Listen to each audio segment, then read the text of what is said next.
Hi, it's the book traveler. Um, I know you probably feel the same way as me. You cannot wait sometimes after a long day to get in, kick the shoes off, and just jump onto a nice, comfy bed and pick up a book and read another couple of chapters before you go to sleep. So that's what I'm going to do. And I thought you might like to listen in. So I'm still reading The Sanctuary up to chapter 22. Earlier, I was in Glasgow in Scotland and I read chapter 21. Small confession, I actually did read chapter 22 earlier, but the microphone didn't pick up the sound, unfortunately. So here we are again. Let's go with take two of chapter 22 of The Sanctuary. Hope you enjoy. She was wearing jeans and a thin t-shirt, not quite warm enough for the day. Her hair was wet, and I saw the goose flesh on her upper arms. Her face was blotchy and scrubbed. She seemed to have put on some makeup in an attempt to conceal the discoloration, although she looked as if she had never worn any cosmetics before in her life. She was nervous too, and glanced around at the empty hex behind her as though she expected to be stopped and dragged away any moment. "Can I come in?" I moved to the side and gestured to the main room. She walked through it and into the studio before I could stop her. "I think Monroe's following me." "Why would he do that, Bianca?" But by the time I had finished asking the question, she was leafing through a stack of canvases brought over from the mainland. "These are beautiful." There were some experiments in landscapes I'd made a few years ago of the city's wild places, a tree bursting through an abandoned railing, a library giving itself to the ivy. "Is everything all right?" "Of course, just coming to see how you're getting on." I nodded. The real purpose of her visit would doubtless emerge before long. She leaned the stack gently back against the wall. "And these?" She looked through some preparatory sketches I had made of her father's head, then shifted them beneath some other works as if to hide from him. She turned to me. "Do you think you could sketch me?" "Of course I could. Today? We can start now if you like." I arranged her seat so she would be comfortable, and as I stood near her I noticed a series of scratches running along her right arm. I began to draw. She seemed more fragile than she had on my first day here. The features I recognized from her father's face, her chin, and the set of her eyes still there, but they were disguised by the cosmetics as if she was trying to make herself look as different from him as possible. She had been slender before. Today she was almost gaunt. But she still managed to ask the occasional question that made her sound like the lady of the island. "How have you spending your days?" The painting is taking most of my spare time. That and touring the island, trying to understand how it all fits together. It's wonderful. Very wonderful. She was looking away from me at the painting of Judith and Holofernes. "The things I've seen here could fill a book." I wished I hadn't said that as soon as the words were out.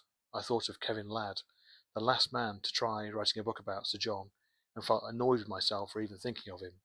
John had assured me of the truth there. "Thomas was working on a book." She spoke softly. "I'm not sure Thomas was completely well, Bianca." A pause after that. She seemed to be screwing up her courage. "There's something I'd like you to do for me." "Yes, of course. Anything. What is it?" That seemed to be the wrong answer because at that moment she burst into tears, not quietly, and not modestly, but in a great torrent of misery. The tears ran down her white cheeks and her eyes reddened afresh. I stood, abandoned the sketch, fetched water from the main room, but by the time I got back, she had slid from the stool to the ground and was folded there. I sat beside her, murmuring various soothing idiocies, without knowing what would help. After a few minutes, she stopped and pulled herself back. "My father, I know you won't believe me, but he killed my mother." She must have seen my expression because she carried on, bolstering her statement. "He did, as good as. He took me away from her and left her alone. He took everything from her, all her hope and her happiness, and she couldn't survive for long after that." I remembered my misgivings about John before I had arrived here, the embers of feelings I had struggled with and finally overcome now glowing again as she breathed on them. I could not pretend I didn't want to know more. "That doesn't sound like him, Bianca." "Why do you say that?" "I know what happened to my mother. He separated us. He brought me here when I was 1 year old, and I've never been anywhere else." "That's not what John says." She was clearly in a state of some fragility, because that angered her. "Oh, and what does he say?" "That I spent years on the mainland, suffered from my own weaknesses there, with men and drugs, and God knows what else." that I had to come back for my own good, that I can't bring myself to remember those times. None of it's true, Ben. Those were indeed exactly John's intimations which disturbed me a little. And you believe everything he tells you? Bianca L. Pemberley, the island's resident monster? I'm not qualified to. I believe you could see him for what he is if you bothered to try. He is. Her hands flexed, trying to summon the shape of him before her in the air. Why me, Bianca? Why tell me this? Because you still seem like a human being, more or less, even though he's got his hooks in you. I can't talk to Angela. Monroe would run straight to John and tell him. The rest of these people are fully paid up. I had to tell someone. She breathed deeply and began. Her mother had been a model on the mainland, she told me, 25 years ago, the same age as John. Her name was Persephone. They had met when he was new in the city, setting up his first batch of 10 villages. Still in his early 20s, they had become close. She was his first ever lover, and from what Bianca intimated, his last. Part of me wanted to hear none of this personal information about my benefactor. Another part fed on with great relief. Another element in me, far below the surface, rang in sympathy, as if I had always known it. Persephone and John had had their baby, but Persephone's health suffered terribly, and after a year of pain, she was no longer capable of looking after the infant alone. John had brought Bianca here, lamenting only that she was not a boy. There was a dispute in the courts, and Bianca's mother was crushed by the weight of the law. Now that John had ensured his genes survived, he had no use for the human vessel who had made it happen. Custody of the little girl was granted to him. From then on, Bianca's mother had lived no life at all. She would take a portion of her remaining money from the bank to the nearest bar every day, back and forth, and the drink had robbed her of herself, had made her flat and empty, inside and out. How do you know all this? She wrote to me sometimes. Angela took pity on her, and Bianca brought her letters when she could. So that had been it. Bianca's mother had lost her in court, but found a conduit to manipulate her daughter for years after that. I was surprised to hear about Knight, although I would not put it past her to maintain her influence in the family's next generation in case it proved useful one day. What Bianca was describing sounded like abduction, and I told her so. It's not abduction if it's your child and the world thinks the mother is unfit. Then it's good parenting. All the tensions I had detected in her in the last weeks, the sorrows, the purposelessness, they made sense now. Do you want me to talk to John about this? No, that's the last thing I want. Please, you mustn't ever tell him I told you. Swear it. I did so. Why would he do any of this?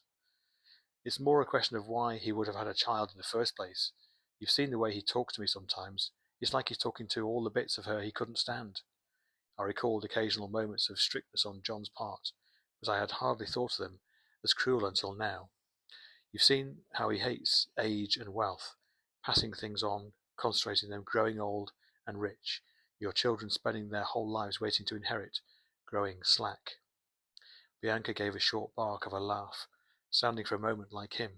I'm just the unlucky one who happens to be his family. You said there was something you wanted me to do. He's closing the island in 4 days, but there's something else going on beyond that. I'm trying to find out what. I thought of the conversation I had heard in the chapel between Pemberley and Knight in my first days here. I don't know why you think I can help, especially. You went to the same school as him. You told me that when I showed you to the hub. I want you to find out what he did there, what he did at Hillcrest. Maybe they have records of his behavior, maybe his parents' names, something, or anything. Why do you want that? Nobody knows anything about him before the age of 20 when he turned up in the city, rich as God. You're the only link I have. Nobody even knew the hall in the hub was based on the school until you arrived. I can't go there myself, so I'm asking you to find out. Why now? Because I need to find out what he's going to do next, and it's tied to the island closure. I have no idea what it is, but I want to know. She met my eye. I think you do too. How do you expect to find anything out? Well, there are phones in your admin hub. You could use one of them. I nodded. My former teacher, Fentiman, would probably talk to me. She had been at Hillcrest for decades before me, although there was no guarantee she was still alive, let alone that she would remember John. Will you do it? Say you will. I'll think about it, Bianca. You're worried you'll never finish your precious painting. She had her father's gift for finding points of leverage. It's not so simple. Yes, it is. You think you're on the brink of creating something special, a real work of art, and you think that means you can blind yourself to do everything else here. My job is to complete the painting. I thought your job was to see him accurately and show what you see to the world. Clearly, I've made a grave error. A third voice, high and harsh, speaking from the doorway, cut across the two of us. What's this? Angela Knight stood in the gloom of the cottage. I had left the front door open, partly so I would hear anyone approaching. Knight had clearly moved more subtly than I expected. What she thought when she saw us, I have no idea. Bianca on the floor, her back to the wall and her legs stretched out, her face still blotchy with tears, and me, standing at the other side of the room, arms crossed, biting my thumbnail. Bianca broke the silence. Munro took a while to track me down this time. Don't be paranoid. You were seen coming this way. Your father wants you. She got to her feet, thanked me for my time, and walked past Knight out of the cottage, looking once more like a china doll. What was going on? Knight was looking at me with her usual dislike. Sketching session, although I realized later that by the time Knight had come in, I hadn't even been holding my pad. Dinner began quietly that night. John was late. Bianca was as subdued as usual. Munro, the security chief, rearranged his cutlery and made little passes in the air with his knife. Our guests at the table, Yashani, who worked in the engineering hex, and Matt, my friend from security who I'd met on my third night here, picked up on the mood like nervous pack animals and stayed quiet. Knight arrived late too and sat herself next to Munro. The pair of them kept up a muttered conversation, one the rest of us were not party to. Only John's eventual arrival, one course in, managed to raise our spirits. He seemed to sense the collective depression and responded to it, cajoling, hectoring, teasing, and declaring, until gradually we warmed and became malleable under the beam of his attention. My own attention was distracted by Bianca, spearing her asparagus, her eyes low. How could she live there, thinking such things about her father? What had she been lying or exaggerating earlier on? Or did she really believe he had caused her mother's death? My desire to contact the school and inquire about John weakened in his presence. But the choice before me was still stark. I could explore his past and risk my entire future here, or refuse and earn Bianca's lasting contempt. John, of course, skated over the tensions around the table, and as I listened to him speaking, I was reminded again that everything would be all right just as soon as Kara returned. My thoughts drifted, and I only paid attention when the conversation turned once again to extinction. Knight was speaking. Fact is, species are resilient, but only when they get a chance to be. If we were cleared away, they would find the entire place serviceable. A bit shabby, a bit battered, but essentially quite livable. You're right, John said, but that doesn't answer the essential question, which is how you create that space on a large scale. Like the rats. I remembered that from a couple of weeks ago and wanted to contribute. What's that, Ben? The rats. They've got a foothold here a few years ago, found it was a perfect space for them, then had a resurgence and had to be wiped out all over again. Knight rolled her eyes, and I remembered too late that she had been furious with Bianca for bringing it up last time. But she couldn't know what I had read in Thomas's notebook. Where the rats? Yes, it's true. They must have made it to land on one of the containers, improperly screened, or they escaped the biobank. It won't happen again. There are new protocols in place, thanks to Angela. John grinned at her, and she smiled back. In the candlelight of the table, she looked almost maternal. Did they multiply so fast because the island was ready for them? John glanced at me on the edge of irritation. Of course. Empty territory. Conditions ripe.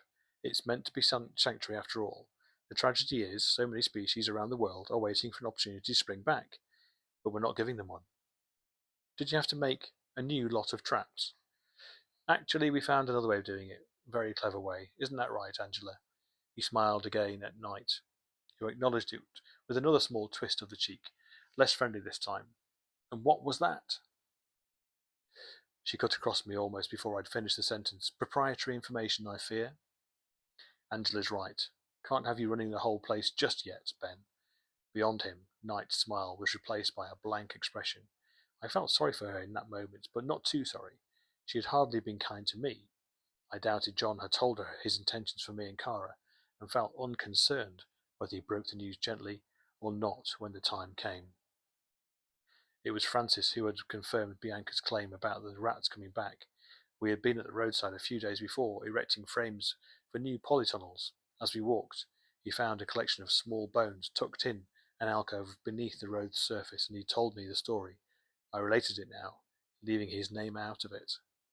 Someone told me they ran rampant for a few months, then all seemed to just drop one day, as if the entire species had been poisoned in one go.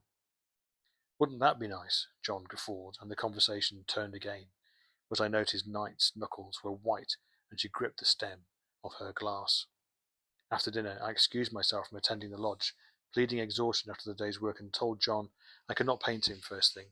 He swore, but laughed as he did, and told me to paint him at noon instead. It was that conversation that decided the matter. I found Bianca before I left, and together we made our plan for the following morning. My night's sleep was going to be a short one.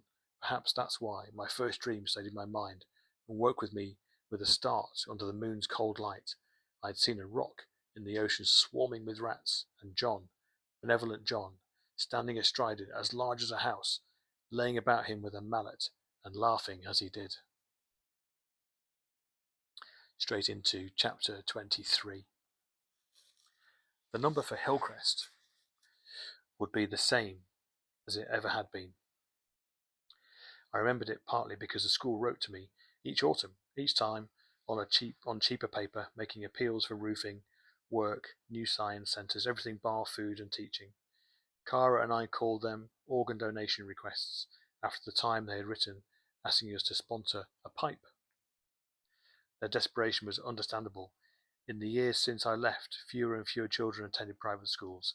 For most village parents, the internal system of education laid on was more than satisfactory. Even during my days there, Hillcrest had been suffering due to the villages like a tree choked by the ivy using it as a support. Funny thing to think that the school's most successful alumnus had been the chief cause of its decline. I had never woken this early on the island, but as soon as I had shaken off the sleep, I resolved to rise at this hour every day. The air was cool, the landscape wreathed in drifting mists that robed the trees, birdsong cut through the thick dawn air. Bianca was waiting for me outside, and we took a cart for ourselves. It was early enough that even the administrative hub was almost totally dark as we approached. It was a long, low building with a roof that gradually sloped upwards. Some workers had a huge airy space above them, and some were in a space no taller than they were. Bianca went to speak to the solitary figure of the night manager. A few minutes later, she came out and hurried me through to a side room at the lower end. To my relief, a room almost empty, barring a desk, a chair, and a phone. She seemed agitated. What? We left it too late. You said this time would be safe. They've brought the shifts forward an hour each day as they prepare for the closure. You don't have long to make your call before the first team arrive. They won't need the room, but it's best you not be seen making the call. Can the lines be recorded? This room is one of the off-grid ones. I arranged it with Harry last night. Bianca nodded at the distant figure of the watchman who had let us in. There are still one or two advantages to being John's daughter here, but I'll go and talk to him now just to make sure. She moved down to the other end where the columns supporting the hub soared up like a cathedral and spoke to the watchman, then gave me a quick nod and a thumbs up. I dialed the number for the school without thinking my fingers knew the pattern better than my mind. A voice answered, glazed with sleep. I could picture the porter's lodge the phone had sounded in, jerking him awake, a cosy den with small windows and a smaller radiator crammed with paperwork and all the paraphernalia required to keep the school in motion.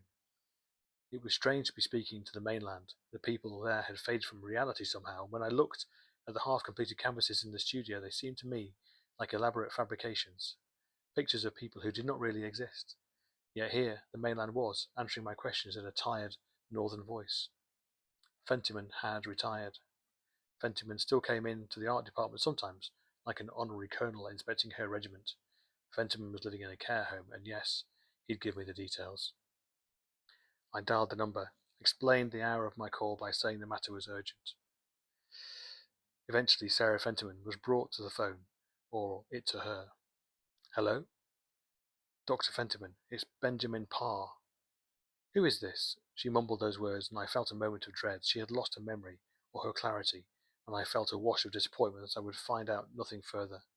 Maybe it was a sign that my errand was a foolish one. Perhaps I should simply return to trusting in John and his works. It's Ben Parr, the artist. I was speaking louder, in the patronizing way of the young towards the old. At the other end of the line I heard a door thud shut, and at my end I heard a momentary quiet on the other side of the partition. I lowered my voice. I was at Hillcrest. Fentiman spoke again, sharper this time. Ben Parr. Yes, I remember you. I was just waiting for them to leave the room. None of their business who phones me. How are you? Still here, and I mean that, she took a breath, both as a positive and a negative. Have you been living at your current place long? About 6 years. The food's appalling, but I give them a good thrashing about it in the meetings, and one of the nurses buys me cigarettes. I hope you're still painting. I am, but it's an uphill struggle. Half the people here don't recognize themselves, so a portrait is a bit of a waste, and we're all looking past our best anyway. I've even started classes. Would you believe? I murmured admiration, but she merely grunted in reply. So stupid. Passing a skill around my generation is like throwing a ball back and forth on the edge of a volcano. But that's not the point. I know. You always told me the point is to keep doing it. Did I? How perceptive of me. I hope you listened. How's your career? It's fine, more than fine. I'm sorry, I should have written and told you, but I've stayed in it. I paint a lot these days. I should think so. There were 4 or 5 pupils in my time at Hillcrest who I thought might show a bit of promise, and you were one of them. You know what you're doing, of course? Tell me. I heard her chuckle. You're using your wits to defeat exactly the sort of people you were schooled alongside. Actually, Dr. Fentiman, that's what I wanted to talk to you about. I've had a bit of a change in my circumstances. Yes? I've ended up working not so far from the school, actually. On an island? Yes. An island owned by another former pupil of this school? Yes. My cheeks felt hot. How did you know? Another throaty chuckle, which transmuted into a hacking cough. Well, well, I wouldn't have put you two in the same space, but there we go. I hope you're being treated well. Very. I allowed a little coldness into my voice. There was an oblique criticism in her tone, of John or of me, and much of me was still clinging to the hope that everything might be resolved. What do your family think of the choice? I have none to tell, I'm afraid. Shame. I remember meeting your mother on several occasions. Jennifer, yes? God knew how she remembered that. A lovely woman, I'm sure she'd be very proud. This seemed manipulative, as though she was trying to remind me of the world I'd left behind, but I murmured thanks. Not at all. I'm sure she's in a better place, although, goodness knows, almost everyone everywhere else seems to be better at the moment. So are you ringing just to tell me your news, Ben Parr? No, I'm not. You want to know something? I do, whatever you can tell me. About your new patriarch? I wouldn't call him that. Nonetheless, you knew who I was referring to, didn't you? There was her sarcasm again. I had missed it. Anything in particular? I looked at the partition wall in front of me. I'm just trying to fill in the details. You sound worried. Do you think you're being overheard? Where are you? It's possible. Well, I'll talk then, and you can shut me up if you need to. She sounded jolly, almost as if she'd been waiting all this time simply for someone to ask about John. You must remember this is over 30 years ago. I was middle-aged then, if you can imagine such wonders now, and you must understand none of this came via me. We were placed under dire injunctions of secrecy after he left, by that worthless head we had, Muir, and although I think they'd struggle to lock up an octogenarian in worse conditions than I'm currently in, I dare say they could take my brushes away, and we don't want that, all right? I told her, all right. He came to Hillcrest one morning. October it was, a month after term started. He had no luggage, but clothes were sent for. That happened back then. Parents would send their children to the school with expense accounts for the tailors in the town, and the teachers were expected to arrange it. 14 years old, he was, but there was already quality to him. Something had been cut off. A terrible thing to say of a child, but it's true. We were briefed about him, which was uncommon, and we were left with no illusions how much important his happiness was than ours, or rather his comfort, I should say. His happiness seemed a bit beyond us. We all assumed some deal had been done. Don't let anyone tell you the people who run private schools aren't gangsters. We're all just looking for protection money, really, and for the right sum well, anyway. He wasn't unhappy, but he arrived after the start of term, so he found it hard to make friends, and he had this ill-fitting quality about him. He felt like the loose element in a painting, the one you can always identify immediately. For the first year he excelled at biblical studies, I remember, and I struggled with everything else. Had half the Bible in his head, but could hardly read. His painting was intolerable. He looked at me like I was mad to even suggest it. I let him sit and daub, and that kept him quiet enough. The other thing he was really obsessed with was gardening. In his early years he spent all his free time following the gardeners, asking them questions, taking cuttings. When not in lessons, all he did was tend, however many pots he was allowed in his room. There was some incident where another boy smashed up his collection of greenery, and Pemberley beat him senseless, smoothed over, I believe, with a poultice of money. He never went home. Never. We were used to putting children up over summer holidays when their parents had forgotten them, or they decided their offspring would be an inconvenience because they're starting a new affair. I do think it's miraculous we turned out so many people who were basically functional after the experiences they had outside the grounds, but we never had another pupil constantly on school premises for 4 years. I was driving back after a holiday once, and as I came through the gates, you remember that amazing view opening up? There he was, straight ahead. He was the only figure on the whole wide lawn playing some invented game with a pair of sticks. He stopped as I went by, as if embarrassed to be caught in a moment of play, and then went back to it as soon as I had passed. I must say I pitied him then, for all his wealth. Anyway, there was a fair bit of curiosity about him, you can imagine. We were used to maladjusted children of the rich, and usually the problems increased with wealth, but it was as if he'd been raised in a desert. Paul and I, you might remember him as Mr. Jacob, if he ever taught you, biology teacher, tried to find out who he was in that first year. We were an item at the time. He's dead now, poor thing. Anyway, we looked at the bursar's office at Christmas. Terry was always terribly lax with his keys, especially after a party.